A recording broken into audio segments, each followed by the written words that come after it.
Yeah. We're waiting on one more media member.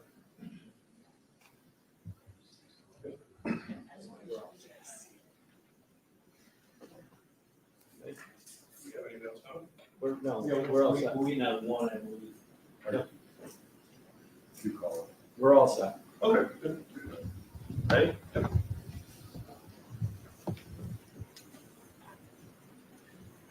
You guys all ready? Good afternoon. Thank you for joining us. We wanted to provide you an update into our investigation into the Erie Canal that happened earlier this week. Chief Deputy Michael Fowler, Fowler, will be providing you an update, and then we'll take any questions that you have at the end. Thank you. Chief? Thanks, Sergeant. So I want to, first of all, thank you for joining us today. We have an update on this case, and I also want to provide a message to the community. So here we are again. We're speaking about repeat offenders, criminals who consistently put the community and law enforcement in dangerous situations. Serial larcenists who quickly turn dangerous. And what's the cost to the community? The risk to the public, to those store clerks, and the first responders. It eventually reaches you, the taxpayers. You see it in the stores with the higher prices and the everyday items locked up. Last week, we put a lot of effort into highlighting career criminal Christopher Cole. These are some of the pictures reminding you of that situation. Christopher was a serial arsonist. We spoke about him repeatedly, the numerous crimes he's responsible for and what it costs to the community. Today, we're here to talk about another career criminal, Ryan Armstrong. Ryan's well known to law enforcement.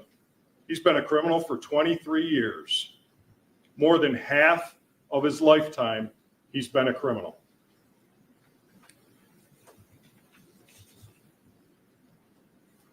Ryan's criminal history is 40 pages long. And as a reference, mine that has no history, obviously 1 page. Ryan's criminal history, 40 pages long. Christopher Cole's, even longer. Some of the arrests include violent felonies, such as robbery, assault second, assault against police officers, public safety crimes like DWI, DWI drugs, reckless driving, reckless endangerment, resisting arrest, unlawful fleeing, drug charges, and of course, property crimes. The majority of Ryan's arrests are felonies or aggravated offenses because of previous convictions. He's cycled in and out of jail. He's had parole, probation, and to nobody's surprise, he violated his probation and offended again. He even offended when he was in prison, knowingly making or possessing dangerous contraband in prison. Well, he gets released and he commits larcenies, additional larcenies.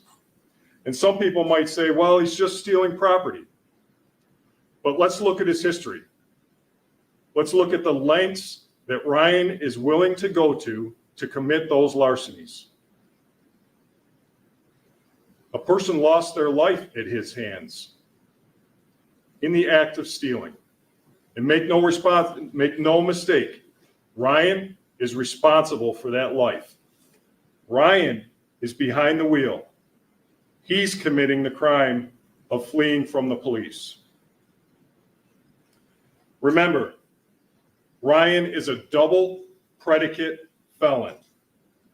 In other words, he's a persistent felony offender who shows an established pattern of committing crimes against the public.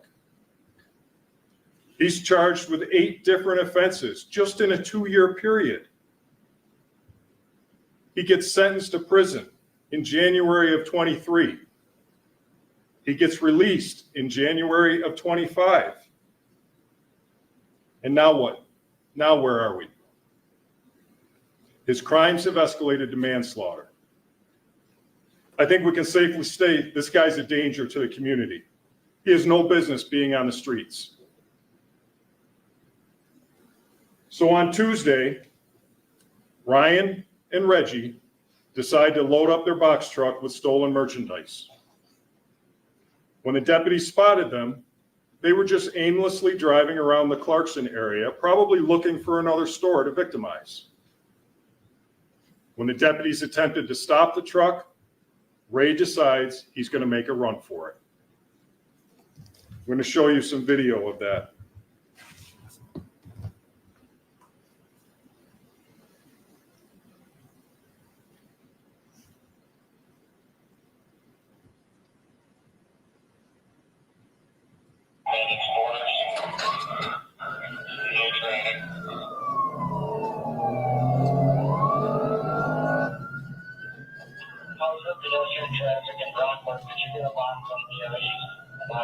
Notice the rural area. We get asked why we're pursuing people like this. Let me explain. Those rural roads, the lack of other traffic, the constant risk assessment that those deputies are going through and that those supervisors and even lieutenants are paying attention to make sure that we're not increasing the risk to the public. Now, in that case there, does Ryan really think he's going to outrun us in a box truck? Especially with deflated tires.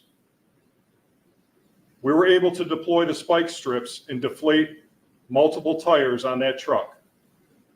But he continued to try to flee on the rims. We recognize the extent of these crimes. We're not just going to lay down and let them continue to victimize the community. As soon as we do that, they're going to come back with much bigger trucks and more people. There has to be limits. There has to be a deterrence, and there has to be accountability for their actions. Well, on Tuesday, Ryan continues to make bad decision after bad decision. He ends up driving straight into the Erie Canal. Probably figured he could get away by swimming to the other side. Unfortunately, his passenger and co-conspirator, Reggie, was unable to make it across and eventually went under the water. Two deputies in their full uniforms jumped in to try to rescue him, but unfortunately couldn't do that. So now starts a massive response from several first responder agencies. First off, trying to rescue or recover Reggie, and then subsequently trying to locate and apprehend Ryan, who's trying to flee through the woods. Thankfully, with the use of the drone and canine, Ryan was quickly apprehended. Orleans County Sheriff's Department participated and assisted us. Several Orleans County fire departments assisted us with this. We even had the use of their underwater drone to help search for Reggie. And our scuba team, who does not normally dive after dark, made an exception in this case because of the severity of the issue, because of the timing and the fact that Reggie was witnessed going underwater. We felt it necessary to take that additional risk and have our scuba team enter the water that night. You have to think about that. It's a dangerous operation. People might think it's easy. It's not. Even in the canal, there is a lot of debris on the bottom of the canal, and you cannot see. You add in the nighttime effect, and now it takes a massive operation to make sure that that's done safely. Reggie was finally recovered just before midnight, thanks to everyone's hard work. Now, the next day, we had to return with additional equipment to try to recover that truck out of the water and then deal with all of the processing of the evidence and trying to bring this crime together.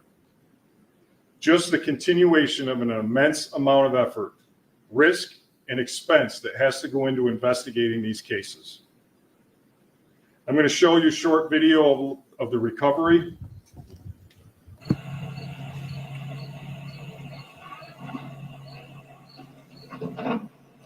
Not an easy operation.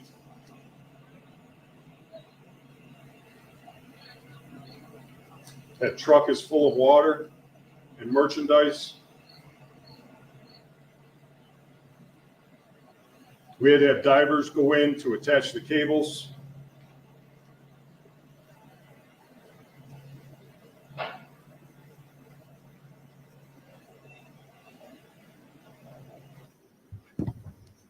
Okay, so we don't always have time to highlight cases like this.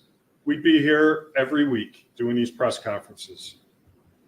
But I think the public really needs to understand what's happening in their communities. The risk, the effort, and the cost that's involved in all of these is immense, and it just continues. The names change, but the crimes continue. And we have to continue to try to solve them, investigate them, and prevent them. And we're not going to stop, but it's an immense cost. So now Ryan is facing manslaughter charges from a simple larceny. These are not just minor shoplifting crimes. They're being committed by repeat offenders who have a culture of lawlessness and will stop at nothing. I'll take a few questions if you have any. Deputy Fowler, you described the cost as being immense, and I know this might be a little early on to ask this, but how much does this massive law enforcement response cost taxpayers? It's so if we're only dealing with law enforcement, remember there were fire, EMS, tow companies, everybody out there. We're working on coming up with a total for that. It'll take a little while, but I can tell you just the immense hours of personnel costs, overtime, equipment. Those deputies jumped in the canal. The canal is not clean water. It's contaminated with, now we have a vehicle in there with some oil and some fuel.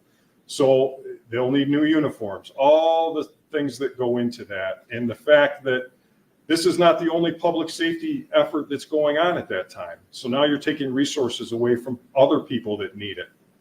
I don't have a dollar amount for you, no, but just an immense amount. Let me just share that I was there until 3 a.m. This crime happened at about between 5 and 6 p.m. And I know I went home at 3 a.m. and there's still a lot of work to be done. So it is an immense cost. You said there's still a lot of work to be done. Could you maybe talk about what that work is? Yeah, I'm going to ask my captain of criminal investigations, Captain LeClaire, to come up and give you a little bit of specifics about that. Thank you, Chief. So yes, the investigation is ongoing. Our crime scene technicians and investigators still have to process all of the property inside that truck, as well as the truck itself. We also need to track down whether or not that truck is stolen and the driver had permission to be using it at that time. So right now, that's the main focus for our investigative efforts.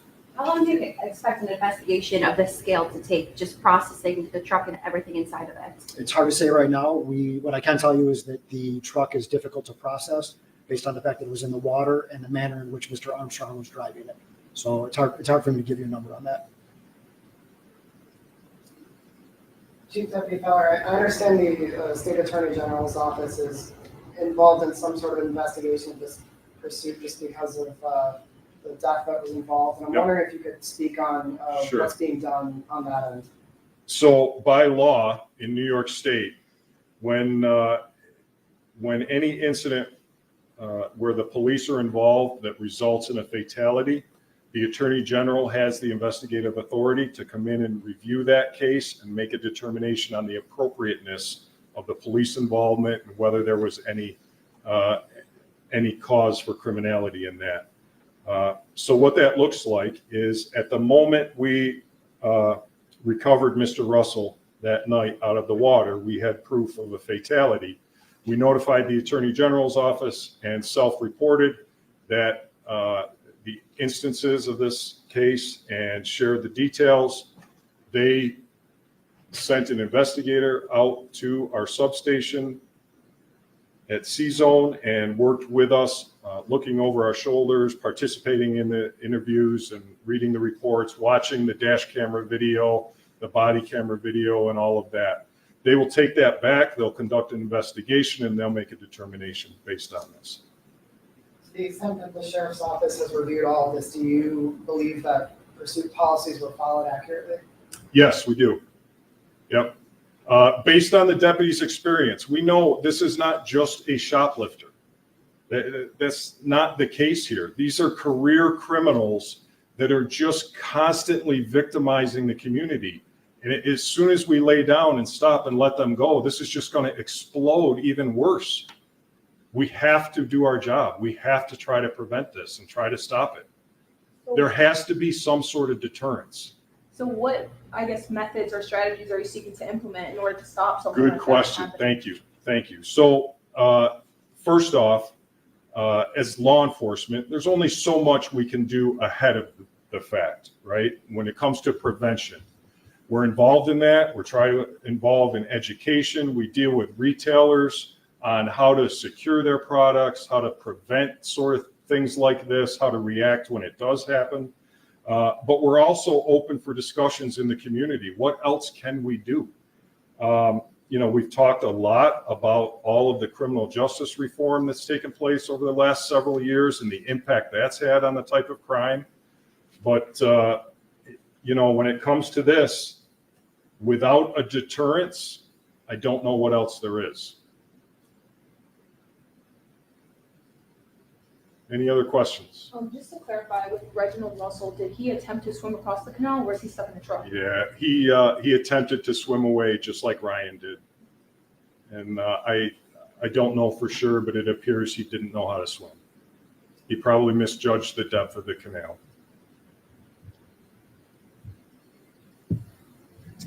We did mention earlier about the stolen truck. I want to clarify why we're still working on that. Normally that's resolved much quicker, but in this case, we're dealing with a truck rental company that as of yet is not ready to prosecute that charge. So we are working with them. Someone is still out there paying the bill on that rental truck. So the rental company is still trying to figure out which way to go with this. So there may be additional charges coming on here in the next several days. Any other questions? Okay.